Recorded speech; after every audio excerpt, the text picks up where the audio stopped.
Lack of sleep is a problem among many people, especially post-secondary students. According to the American National College Health Assessment Survey in spring 2012, out of 90,000 students, less than 12% are getting enough sleep to feel rested in the morning, and over 50% feel tired, dragged out, or sleepy during the day for 3 to 7 days that week. And over 50% of students rate their overall stress level over the past year as more than average to tremendous stress. While most people know the physical and emotional effects of sleep deprivation, many don't realize its effects on mental health. Sleep has a huge effect on our mental health and our outlook on life, how happy we are. I'd definitely say it's a huge problem. Yeah, definitely, not only in society, then specifically in post-secondary. Well, normally I'll get probably 5, 6, maybe 7 hours of sleep. Probably 6.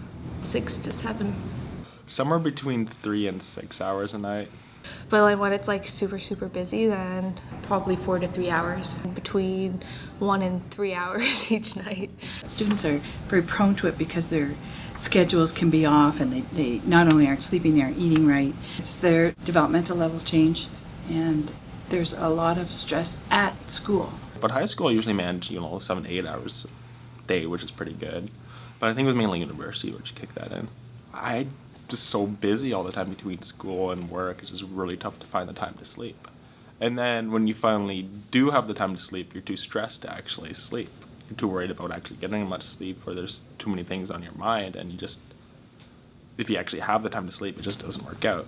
I don't feel like anything else other than school stresses me out because I'm always thinking about the future and what should be happening now to make the future better.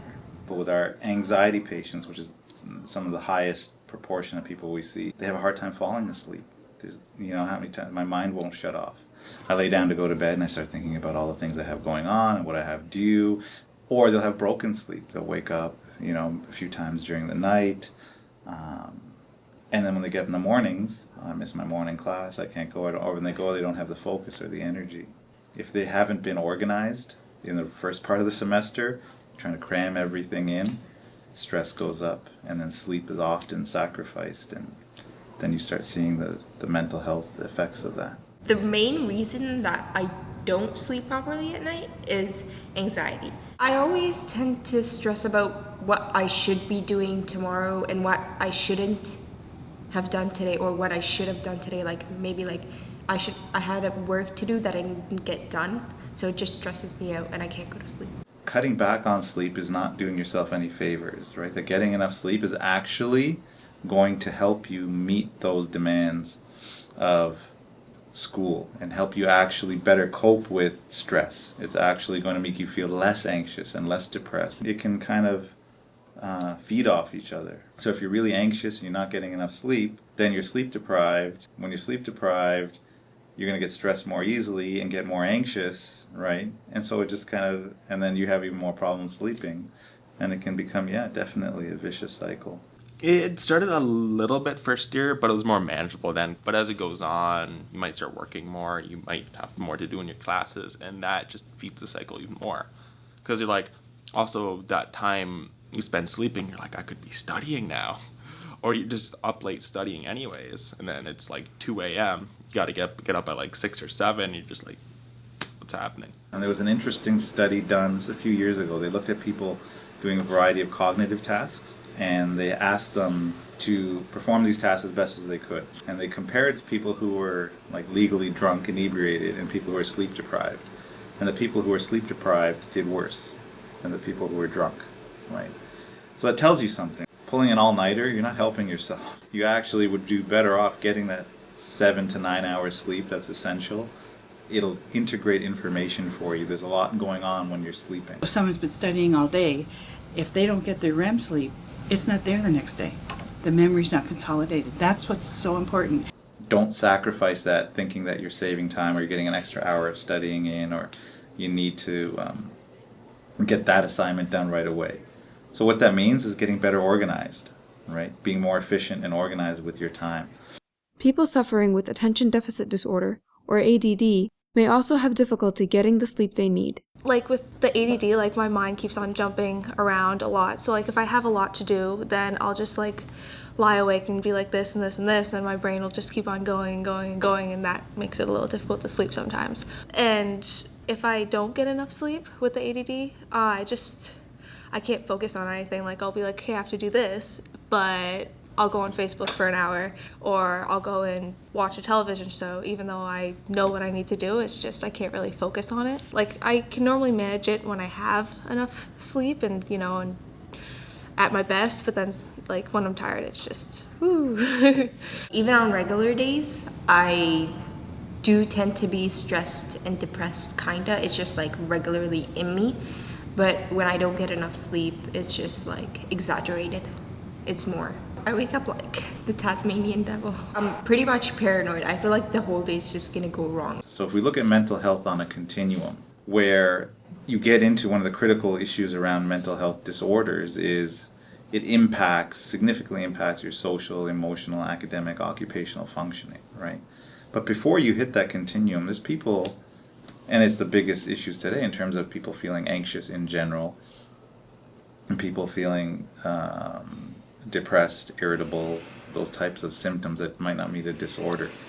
So I think sleep is critical in influencing, does it move you further along the line, or does it help good sleep can become a preventative measure, right? So how do I prevent my anxiety from getting out of control? How do I prevent my depression from getting out of control?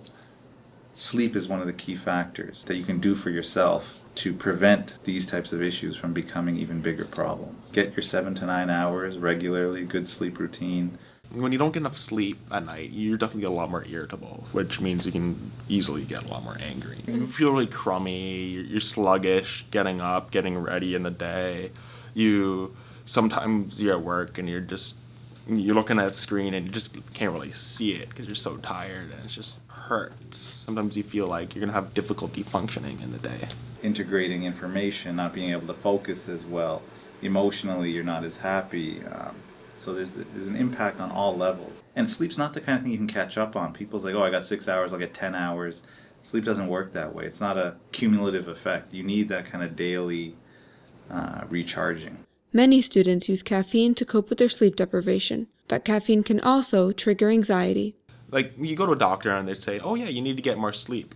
You're like, how? How do you have time to do this? How do you have time to just throw everything down and get this sleep? It's just, you're in university, you have to work to pay for rent, for food to live, and you just can't just put any of those down and give up. So one of the things I recommend people to do is, improve their sleep hygiene. That's a big part of that. And what I mean by sleep hygiene is, it's not just sleep, it's how do you prepare at night to going to bed, right? So there's things that you can do to actually improve the quality of sleep you get. So for example, don't have any caffeine in the last 2 to 3 hours before you try to go to bed.